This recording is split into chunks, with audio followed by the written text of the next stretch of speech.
blue in this one and in this one. So in other words, I'm using blue as a category. So now if I go up here and I type in blue, it shows the two people that have blue in notes. So I'm searching in the field, but you're limited because address book, and we don't know if in Lion, in my version of Lion it hasn't increased, but there might be some more things added to it. To be honest, I think what's going to happen is as everything moves more to the cloud, there's more capability to do more things like that.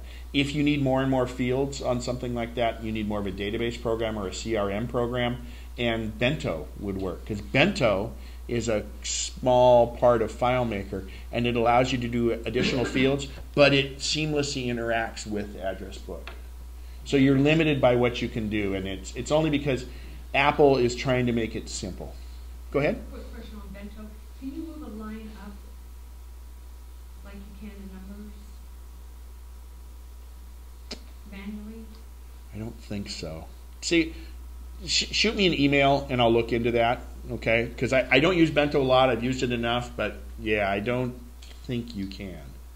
And I know FileMaker better than I know Bento. So, which, by the way, these are just database programs. This is essentially a simple database. These are the kind of things people used to do on an Excel spreadsheet. Well, Excel spreadsheets weren't really designed for this. But the beauty of this is I can search everything that's in there. I can search anybody with a 916, for instance, and they all show up right here. This little search is very powerful. It can search for anything that's in there, okay? All right, now, a lot of people are it's so hard and it's so painful to add addresses to your address book.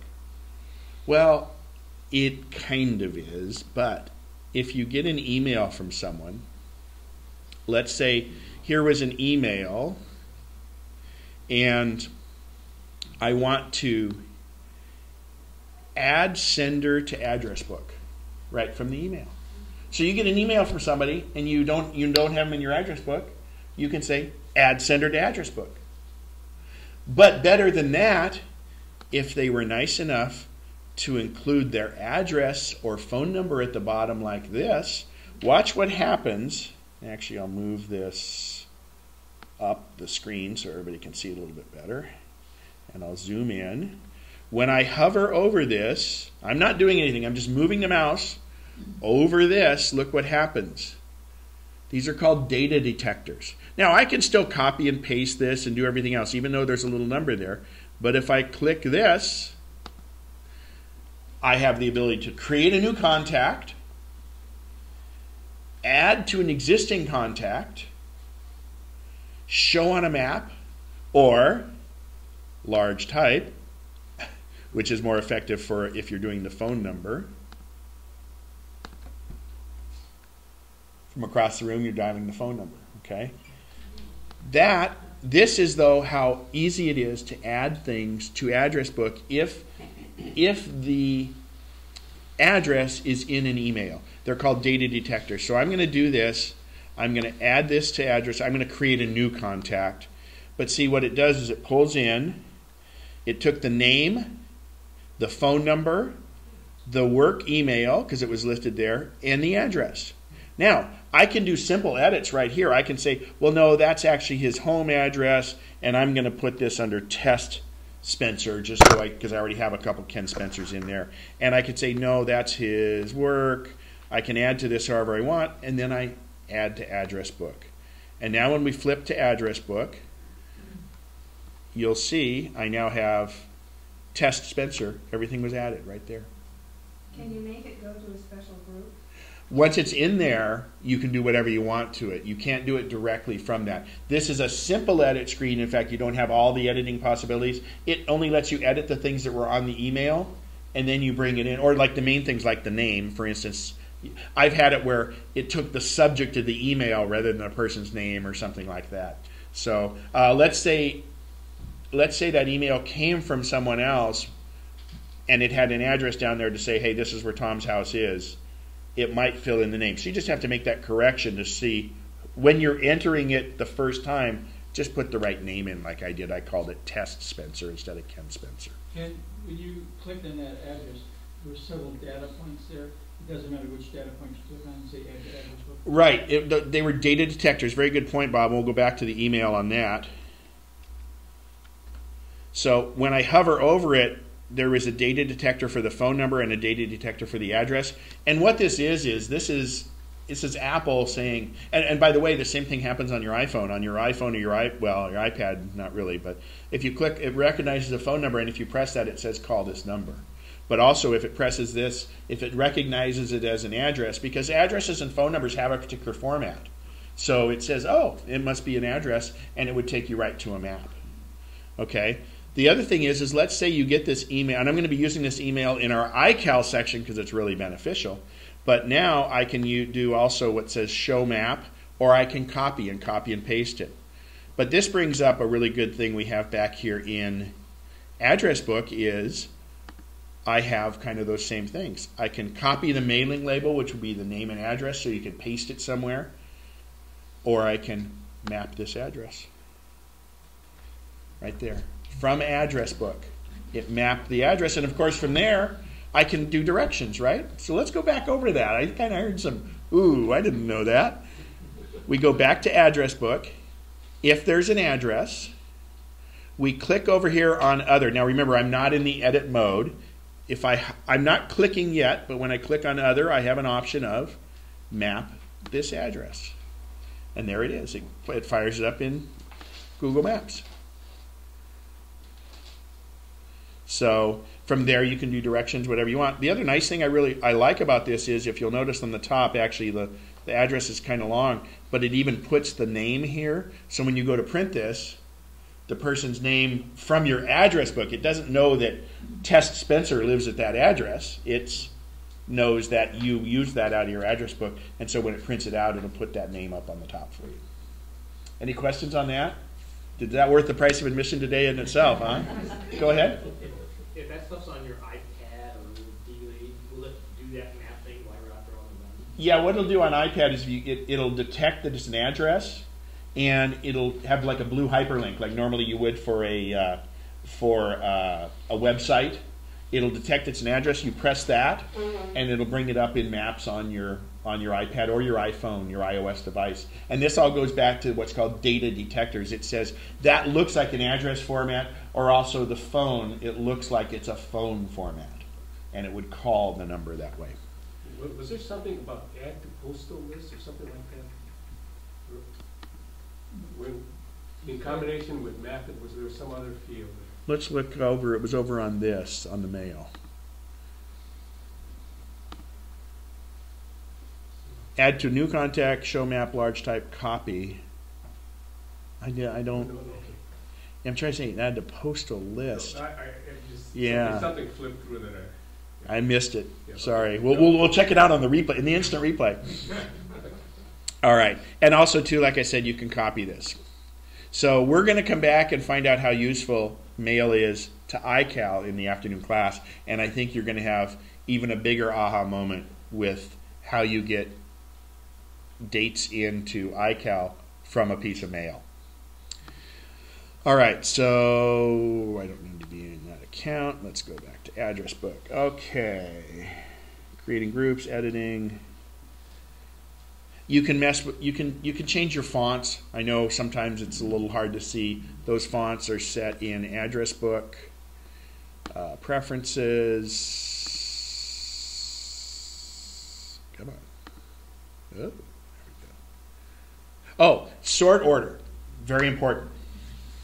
I personally like to have it displayed by sorted and displayed by first name, because it just looks, to me, I'm used to calling somebody by the first name.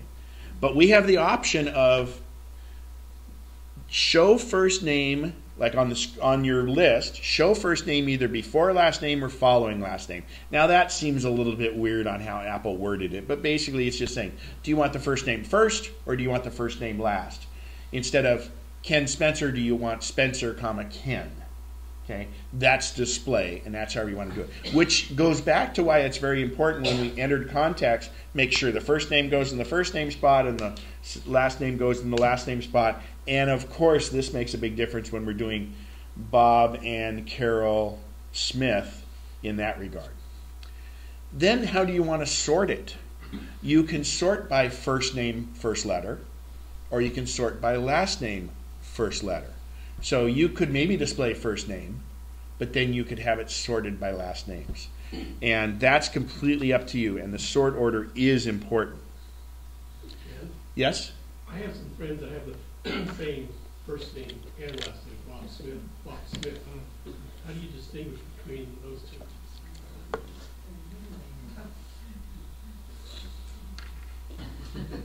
Middle initial in the first name column. Get new friends? But as long as they're not Bob Smith.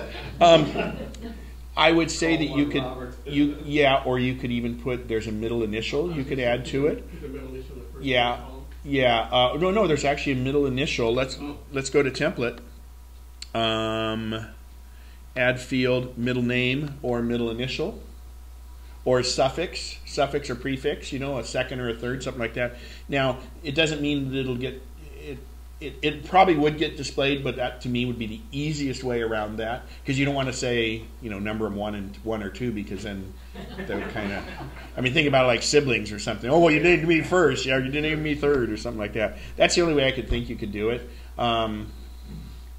Yeah, that would be, and I know I have some duplicates in mind. Then the other way, though, you could do it is, in notes, you could put a specific, and it doesn't have to be anything that's descriptive. You could say ZX, and you know when you hunt for ZX, you know it's that one. You could do a search for it. But I mean, I think you're better off probably just with a middle initial. Believe it or not, instead of just a middle initial, you could even put a dot, a period, something like that. Then it doesn't really show up. Or you could have the dot after their first name or a dot after their last name, something to kind of trick it in that regard. Another little tip. If it sorts in alphabetical order, if you want to trick it, first off, numbers come before letters, but also if you put a space. For instance, if you have someone that their name is Robert, you don't want it to be way down the list, but you'd like it to be your first one when you're on your phone or something like that. If you put a space, hit the space bar, space Robert will now be the first one. So those are little ways to trick it. That might even be a way to do that. You could say space Bob, he'll never see it, and I don't mean S-P-A-C-E, I mean space Bob, and then just Bob, and then He's out of the school. yeah, and then just that would help you in that regard. I don't think putting a space in the middle initial would help at all, because it'll just show up there, but it's not like something that you're going to search for, because there's spaces in every one of the notes you have and everything else. Okay. Yes? What if you put Bob Smith dot lawyer? Bob Smith dot. But then it's going to show up when you email it to him as .lawyer and things. Okay. So I think the space before is one way, a middle initial, or you could actually put a defining thing under their company. I've used middle initial. Yeah, and actually, to be honest, with a lot of things, like, I don't know if you're aware, but you can voice dial on the iPhone, and I'll show you this in a second. Richard texted me he's up to 10 people now. So. And I guess he has plenty of time to text that. So we'll think of something good for him. In fact, after the break, we should all go sit in his class. I'm going to show you on the iPhone here. And this, again, the iPhone, the iPad, even Android devices, everything, they sync with your address book is another reason to maintain your address book.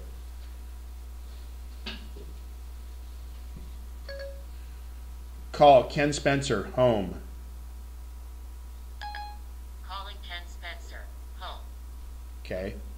So I'm here, so I don't need. But the idea there is, if I had a nickname, instead of calling Bob Smith, you could put in a nickname. There's a spot for nickname in here. You could say, call curly hair. And that would be his nickname, curly hair, or something like that. So nicknames would come and be important in that place. Now the other thing is, you notice I said home. If I just said call